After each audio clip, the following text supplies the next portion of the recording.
Hola, ¿qué tal? ¿Cómo están? Bienvenidos a La Muga. Hoy recibimos en nuestro programa a Justo Lacunza, misionero universal, un hombre experto en el mundo árabe. Ha sido asesor en temas de Islam de varios papas, una eminencia en el ámbito internacional, experto arabista, miembro de la Academia de las Letras y de las Ciencias Vascas. Con él hablaremos de la situación de Europa en relación también con el auge de las tendencias políticas contrarias a la inmigración. Hablaremos, por supuesto, de los peligros que acucian a nuestra sociedad más cercana. Y también estará con nosotros el autor de este libro, Pensar con el corazón, actuar comunicativamente, una obra que firma el prestigioso sociólogo Jesús Hernández Aristu. También tendremos tiempo para la música combinada con el baile, percusión, con el cuerpo, con con esta opción seguiremos y vendrá nuestro programa Chus Eguilaz. Con él vamos a ver todas las posibilidades que brinda el cuerpo para hacer música y entretenimiento. Comenzamos.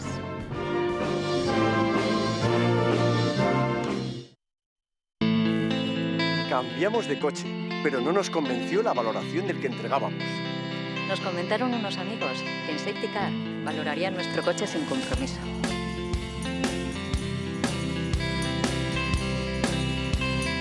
La verdad, fue todo muy rápido y cómodo, y lo mejor de todo fue que nos pagaron más. Sin duda, acertamos con Safety Car. Fue el gesto de un traspaso de poderes amargo para EH Bildu. Para Joseba Sirón, que tras ver perdida su alcaldía en favor del regionalista Enrique Maya, decía: empieza esa lucha implacablemente democrática y democráticamente implacable por conquistar el cambio en el año 2023. A Sirón, que tras lanzar este mensaje días atrás al PSN, hemos llegado a acuerdos con el PSN en cuestiones puntuales, sobre todo al final de la legislatura. Volvió a mostrar su cara más severa. Un pacto de la vergüenza en Navarra entre las fuerzas del régimen, porque no dejan de ser fuerzas del régimen, PSN y Navarra Suma. Tampoco digería bien la derrota la representante de Gero Abay. Ese marco de confianza que de alguna manera estaba proponiendo el PSOE, pues es difícil de entender. Y así salían ambos. A Sirón primero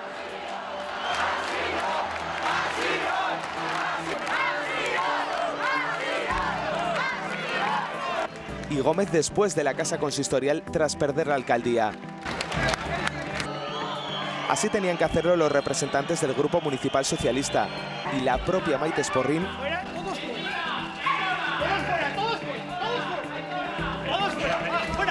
quien previamente decía esto. Pero desde luego al Partido Socialista nadie le va a poner de rodillas, eso quiero que quede claro. Esporrín, que estuvo flanqueada en la sesión constitutiva por Gómez y Asirón, y que frente a estas palabras que dirigía la portavoz de Gero Abay: es incomprensible que la vara de mando del Ayuntamiento de la ciudad haya vuelto de nuevo a una derecha que ahora se nos presenta todavía más radical, más reaccionaria, yo diría que más retrógrada. Respondía: Gero Abay debiera ser crítico con ellos mismos, porque son los que han dado los votos a EH Bildu en lugar de dárselos al Partido Socialista. Eran los compases finales de una constitución del Ayuntamiento pamplonés, donde el alcalde entrante, Enrique Maya, enviaba un mensaje conciliador al tomar las riendas de la ciudad. Nuestra obligación, la de todos los que estamos hoy en este salón de plenos, es centrarnos en lo que nos une y desterrar lo que nos separa. Y que salía del consistorio en medio de un fuerte cordón policial, en una mezcla de abucheos e insultos de quienes minutos antes habían vitoreado a Sirón y de alabanzas y muestras de afecto de quienes habían acudido a la plaza consistorial para apoyarle.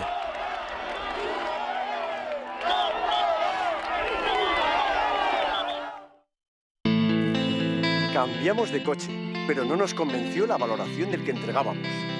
Nos comentaron unos amigos que en Safety Car valorarían nuestro coche sin compromiso.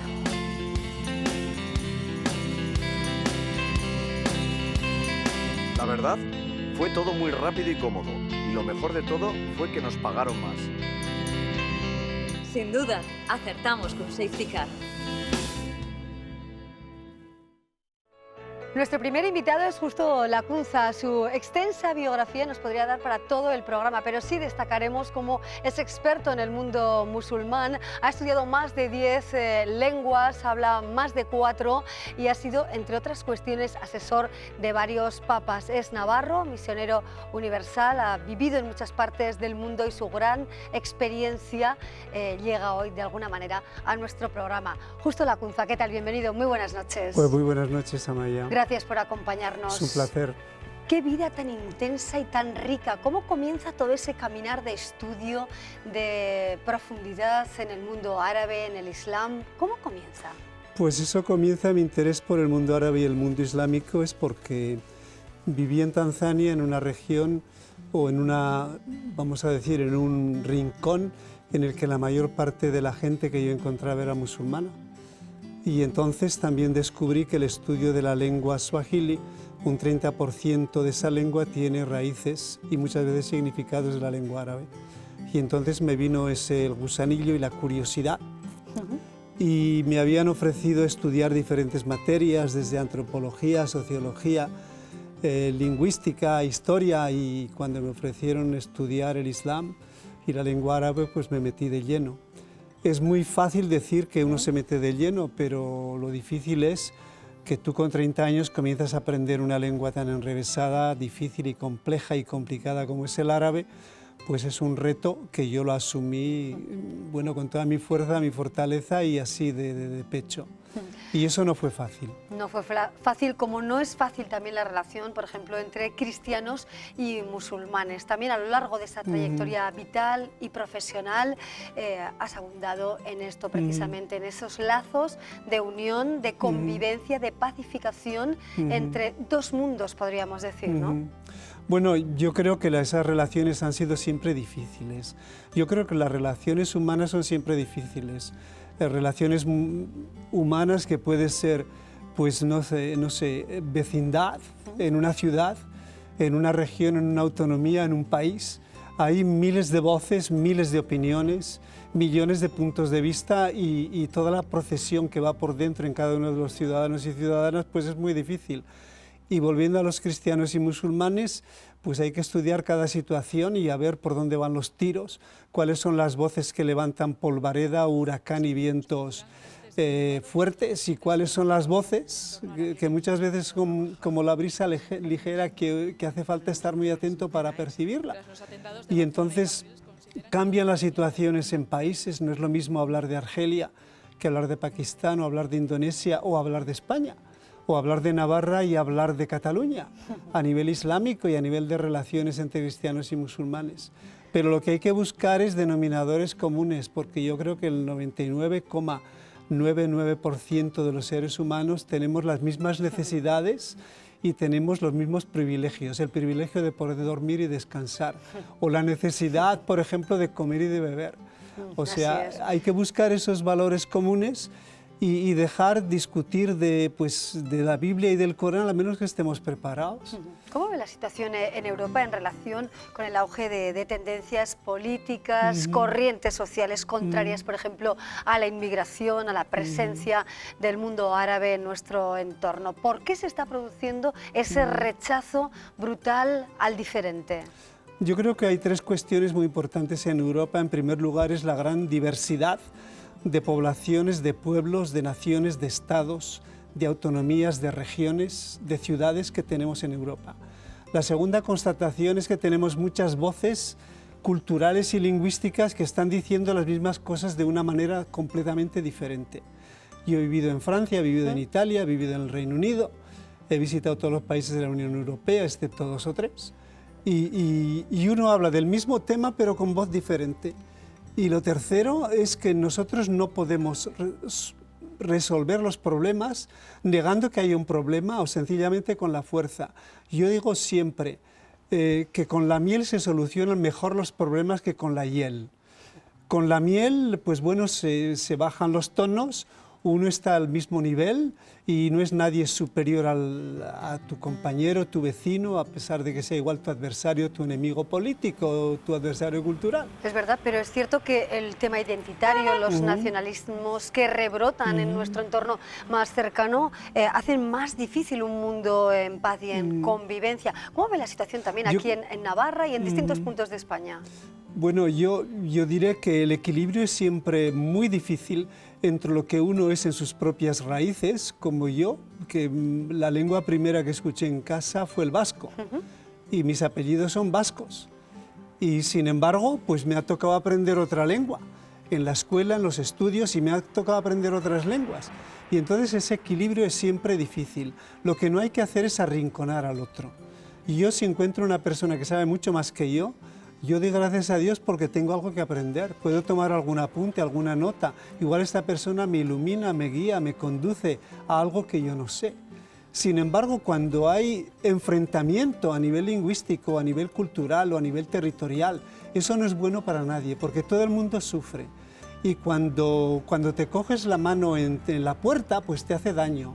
Y por desgracia nos cogemos las manos con demasiada frecuencia.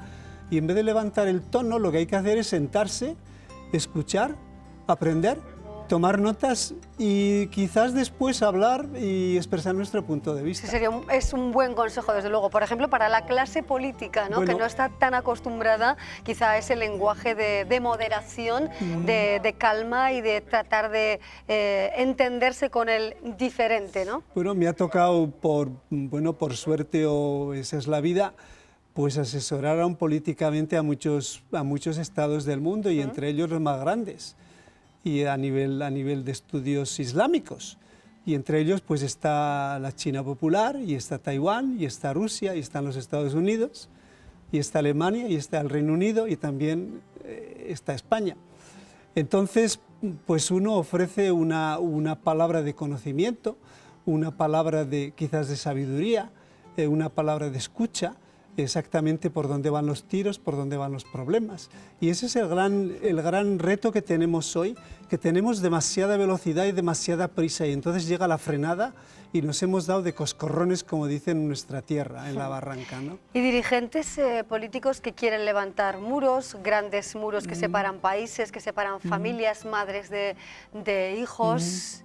Yo creo que... ¿Así hasta cuándo? Es muy difícil valorar y respetar a la gente que sufre. Y hay millones de personas que sufren en nuestra propia Europa y que llaman a nuestras puertas.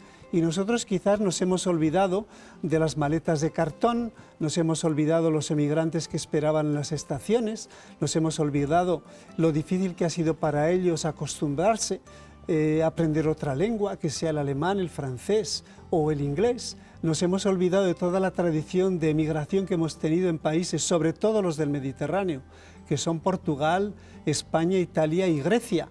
Y cómo nos han tratado muchas veces, pues como si fuéramos la gente del sur. Y esto te lo puedo decir yo por propia experiencia, porque he vivido 9 años en el Reino Unido.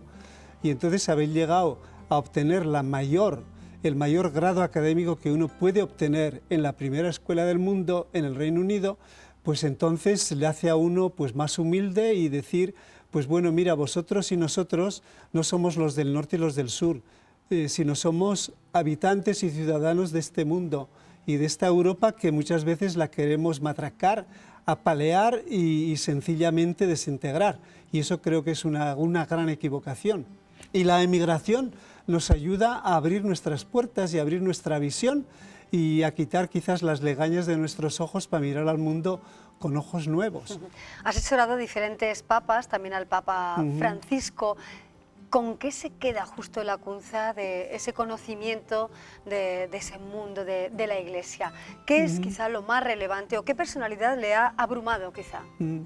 Bueno, quizás la personalidad que a mí más me ha impactado ha sido Benedicto XVI, al que he conocido siendo cardenal y al que he conocido sus gustos, su apego a las boinas Elosegui y también su punto de vista. Y cito aquí una frase que él me la dijo textualmente, poniéndome sus manos encima de los hombros y me dijo, tú sigue justo con tu trabajo adelante, aunque tengas dificultades dentro de la Iglesia. Entonces eso que te lo diga un papa, pues te da un gran aliento, te da un gran empuje. Y esa personalidad a mí me ha impactado mucho porque es una persona muy humilde, muy sabia, que deja entrever un poco de lo muchísimo que sabe. Y luego del Papa Francisco, cuando el día 28 de febrero del 2015 me dio un gran abrazo y me dio las gracias por todo el trabajo que yo he hecho siendo rector del Instituto Pontificio de Estudios Árabes Islámicos y animándome a que continúe en esa línea. Entonces, ¿Con qué dificultades se ha encontrado dentro de la Iglesia, principalmente? Bueno, yo me he encontrado con el desprecio, me he encontrado con la falta de entendimiento, me he encontrado con gente que me ha dicho, tú podías haber sido un gran profesor, sin embargo has perdido el tiempo con el Islam. Me he encontrado de todo, pero como yo no amo la polémica, pues he tenido que sufrir, bueno, pues el lanzamiento de barro, las críticas negativas, pero eso no va a inmutar ni va a cambiar mi actitud positiva ante el mundo, ante la gente y ante todo aquel que me desprecia, porque parto del hecho de que el odio y la violencia es como el veneno, si lo llevas dentro te hace daño a ti. El odio no hace mal al enemigo, te hace mal a ti. Y entonces el descargar y el vaciar tu alma y tu corazón y tu mente de todo pensamiento de odio y de violencia, porque las palabras pueden ser muy violencia, pues eso me ha ayudado a vivir muchísimo más tranquilo, ser muchísimo más libre y hacer el trabajo que creo que yo debo hacer. Y punto. Y ¿Cuál ha sido, quizá... Y las voces críticas pues no me preocupan. ¿No? ¿Cuál ha sido el mal de la Iglesia en esta última década? Bueno, hay muchísimos males, porque la Iglesia es santa y pecadora. No es santa al 100%, sino es santa y pecadora. Yo sé que todo el problema de la pederastia y de los abusos sexuales es un peso, es un lastre que está dentro de la Iglesia. Y el reconocerse pecadora y el reconocerse pecador en sus miembros, esto yo creo que es la cosa más saludable que le puede ocurrir a la Iglesia. Y no debemos olvidar que la Iglesia a la que pertenecemos está fundada y está cimentada y está corroborada encima de un pecador, Pedro, que se arrepintió. Esto lo olvidamos. La Iglesia no nació entre los laureles, entre las estatuas, no nació entre los retablos, nació entre espinas y nació en el dolor y en el sufrimiento, por no decir lo que fue la Iglesia primitiva. Yo que he vivido en Roma, me he estudiado muy bien todos esos recovecos de la historia de una Iglesia que sufre, de una Iglesia que llora, de una Iglesia que solloza. ¿Y cree que el Papa ha sido firme en sus pasos en contra de la pederastia? Bueno, yo creo que han sido firmes, porque muchas veces lo que ocurre cuando hay una acusación, que es muy difícil llegar a las raíces y llegar exactamente... nosotros creemos en un sistema de justicia y entonces la justicia no funciona con las opiniones, con las ideas, con las murmuraciones, con las insinuaciones, con lo que tú puedes decir de palabra, funciona con los hechos y con las pruebas. Y para eso hace falta muchísima paciencia y cuando hay demasiada prisa, entonces hay que dudar muchísimo de las acusaciones. No hay que tener prisa con la justicia tiene sus tiempos, exactamente lo mismo que un árbol que plantas hoy tiene sus tiempos. No le puedes empujar y decir, oye, ha llegado la primavera, a ver si te das, a ver si te mueves un poco más, o ha llegado el invierno y a ver si bajas las hojas, ¿no? O ha llegado el otoño y estás todavía con la hoja verde. Yo creo que la justicia tiene sus tiempos y hay que dejarle a la justicia que haga su papel. Y la justicia no es ni religiosa, ni atea, ni civil, ni libre. La justicia es justicia, punto.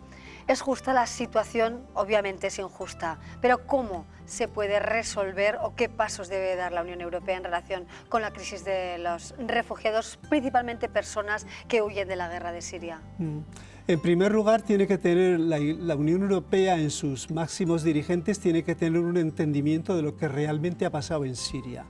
Algunos de nosotros, como yo, que hemos seguido lo de Siria desde el 26 de marzo del 2011 hasta los últimos bombardeos, sabemos un poco del sufrimiento en el que millones de personas y de sirios han tenido que huir y han tenido que largarse y viven a la intemperie. Entonces lo primero que hacer es entender el problema.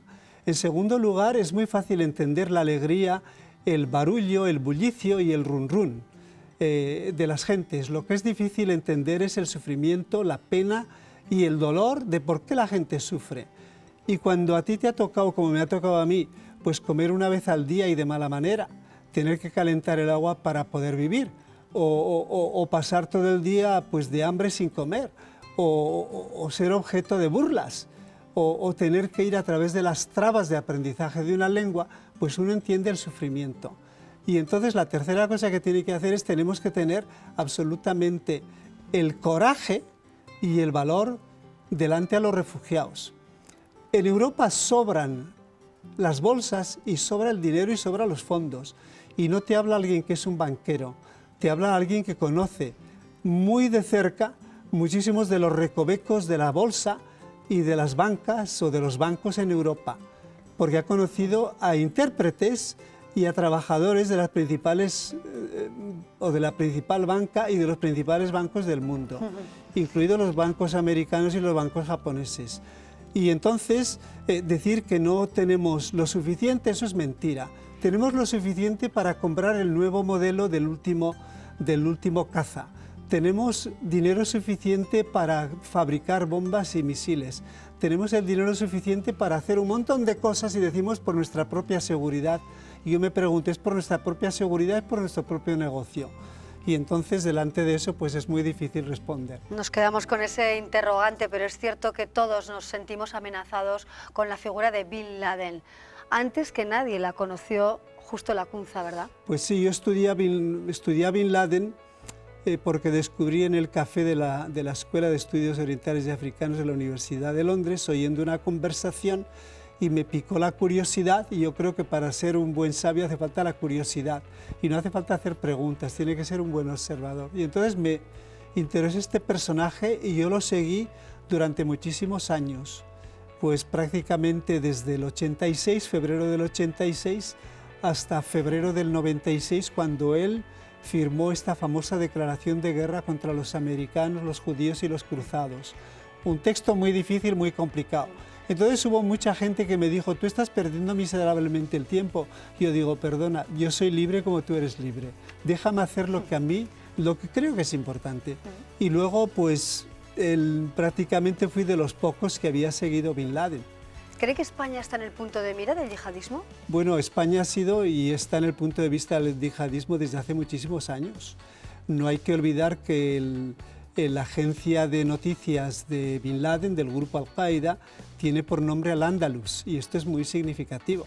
Estamos en el punto de vista, y esto hay que recordar el pacto que hizo el PSOE con el PP en junio del 2015.